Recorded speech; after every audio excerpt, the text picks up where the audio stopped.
It all started with a ding. I checked my phone to see the notification. Your package is arriving today. I stared at it, confused.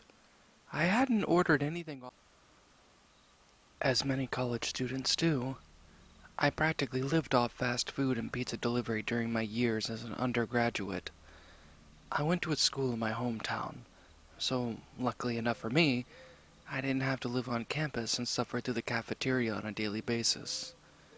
But nonetheless, my eating habits usually involved a lot of things fried in grease and covered in cheese. Of course, back in my early 20s, I had the metabolism to handle it. Now in my late 30s, I've sworn off fast food forever. Yet, before you praise me for my healthy lifestyle, please understand, I didn't do it for my health. I live in a small apartment back in those days, a typical student dwelling adorned with garage sale furniture and movie posters. It was a humble place, but it was inexpensive, so I didn't have to get a roommate, and in a great part of town surrounded by shopping and restaurants. Since my apartment was on the bottom floor, it wasn't uncommon for me to come home from time to time with advertisements taped to my door or hung on my doorknob from local businesses. I would often find coupons and take-out menus, and by now, I had amassed quite a collection. I was familiar with just about every restaurant in my neighborhood. I knew which ones delivered and which one didn't. I knew which ones stayed open late and which ones were fast, or slow, or overpriced. I guess you could say I ordered out far too often. One night, as I was studying for an exam in the late hours of the night, my stomach began that all too familiar rumbling that had so many times before disrupted my ability to concentrate. As usual, I had been so wrapped up in preparing for the finals that I had forgotten to eat dinner, and as usual, I would resort to the late night delivery. It was approaching midnight, so I knew a lot about my regular places would be closed by now, especially being a weeknight. I shuffled through the collection of takeout menus in the kitchen drawer, trying to decide which ones to call. The only places that delivered in this late were pizza joints, and I just wasn't really in the mood for pizza. Not again. I was about to give up and just dial the nearest pizza place when I came across an advertisement that I hadn't seen before. Or, at least, I don't remember having seen it, though. It was just a square piece of glossy paper that looked like it had been torn from a magazine, or one of those inserts they put in the newspaper. Strangely, I didn't remember having torn this out. But then again, I had been in a fog of constant studying for nearly 2 weeks, so perhaps I had saved this and just forgot about it. The ad featured a cartoonish clown mascot holding balloons. Beside him was a comic-style speech bubble with the words, "Carnival Burgers. Now open until 3:30 a.m. We deliver." Beneath the speech bubble was a telephone number. I had never heard of Carnival Burgers before. Was it a new place? I had reservations about ordering a burger by delivery, but I thought, why not? I mean, how bad do you have to be to mess up a simple burger? I dialed the number and it rang only once before a voice picked up on the other end.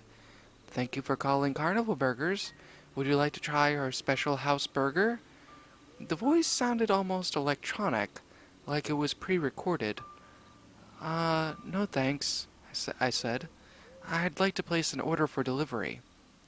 "Excellent. I'd be happy to take your order, sir," the electronic voice replied in a far too upbeat manner. "What would you like?" "I'll take a hamburger with cheese, pickles, lettuce, onions, and tomatoes, and a side of fries. Would you like mustard, mayonnaise, or a special house sauce?" Mustard, please." "Excellent. Your order will arrive shortly. Thank you for calling Carnival Burgers." Then the line disconnected. I figured the person on the other end must have accidentally rung it up. I hadn't given them my address or my payment information, and the voice hadn't given me my total yet.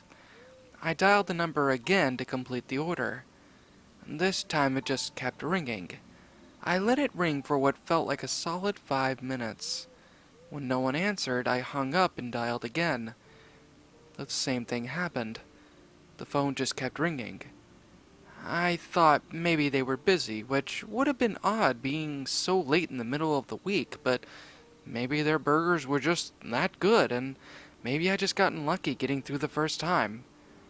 Doubtful. I tried one more time. Finally, after about the third ring, the line picked up. The same electronic voice spoke, but this time it sounded slower and deeper, like the recording had been slowed down. Thank you for calling Carnival Burgers.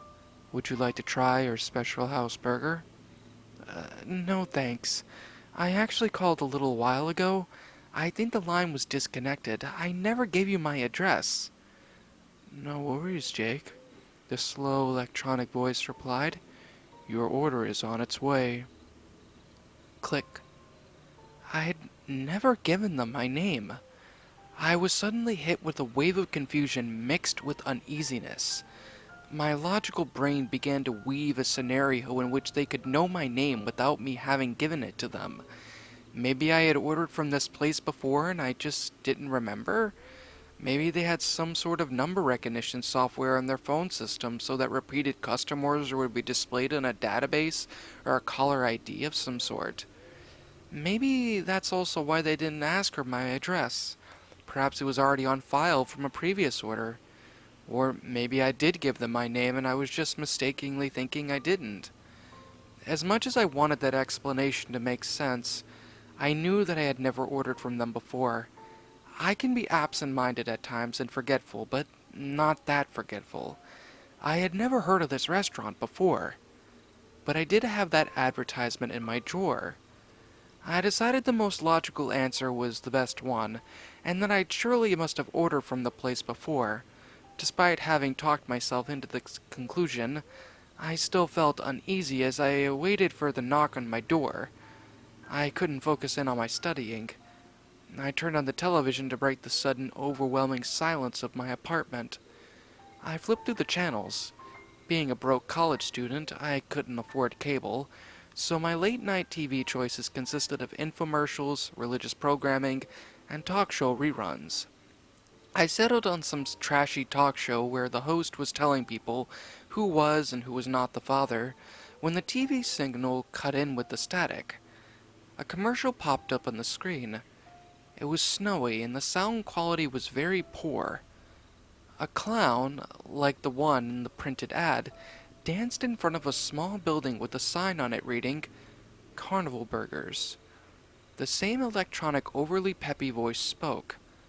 Come to Carnival Burgers, where the fun never stops. Now offering delivery. The phone number flashed on the bottom of the screen. The static dissipated and the screen returned to normal. I turned off the television. Just as the TV clicked off, there was a knock on my door. I hesitantly approached. I peeked through the peephole to see a clown, balloons in one hand and a paper bag with Carnival Burgers printed on in the other. I gulped, took a deep breath, and opened the door. The clown smiled and said, "That'll be $8.66, please." It was the same electronic voice from the phone. I pulled out a $10 bill out of my back pocket and handed it to him.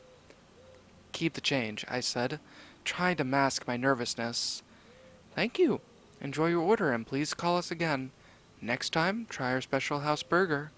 The clown handed me the paper bag. I took the bag and thanked him. He stood there uncomfortably long time, and there was an awkward period of silence as he just stared at me before I slowly closed the door. I thought that maybe I should have asked him how he knew my name and address, but I let it go. I waited for a moment and then looked out of the peephole. He was gone. I had been so hungry earlier, but now I hardly wanted to eat. I opened the bag and found nothing unusual inside. It was just my order.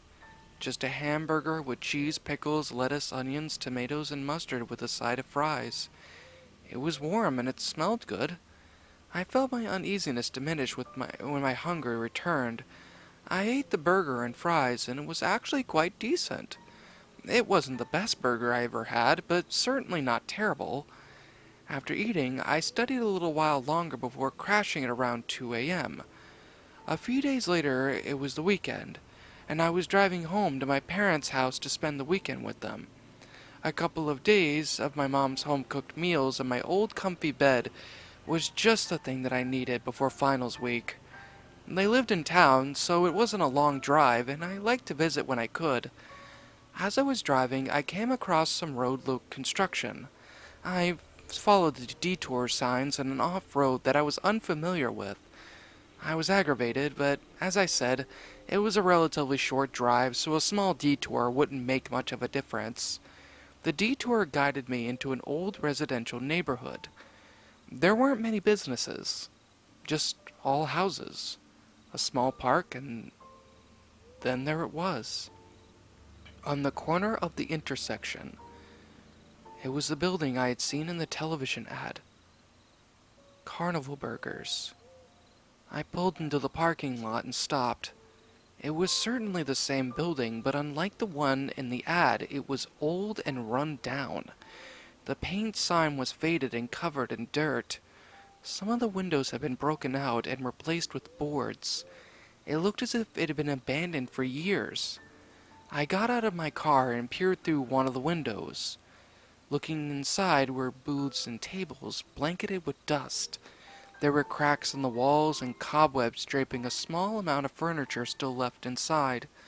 In one corner was a plastic statue of a smiling clown holding a chalkboard menu with the now barely legible words, "Ask about the special house burger." I felt weak in the knees and a pain in my chest. This couldn't have been the same place. Once again, my logical mind began to rationalize the situation. This was obviously just an old abandoned location. The restaurant had moved and reopened somewhere else. There was no "now located at" sign, but that had to be it. I got back in my car and continued to my parents' house. Later that night at dinner, I asked my mother if she had ever heard of Carnival Burgers. My parents had lived their entire lives in the same town, so if anyone would know about it, they would.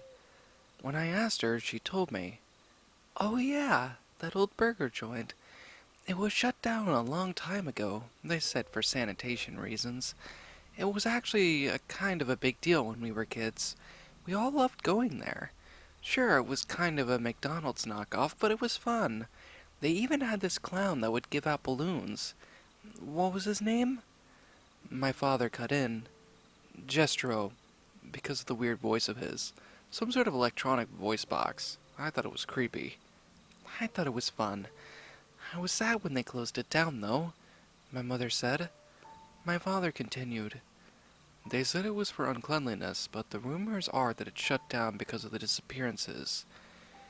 He took off his glasses and spoke in a melodramatic tone for effect. Oh, those were just old stories the older kids told us to scare us. "What stories?" I asked. My father replied, "They said a lot of people in the neighborhood started going missing, and the only thing the cops could find that they had in common was that they had each one had ordered delivery from Carnival Burger on the day they disappeared. Even weirder was that they had ordered the same thing, the special house burger." I decided not to tell my parents about my experience. And since then, I haven't even touched fast food. And I don't think I ever will go back to it.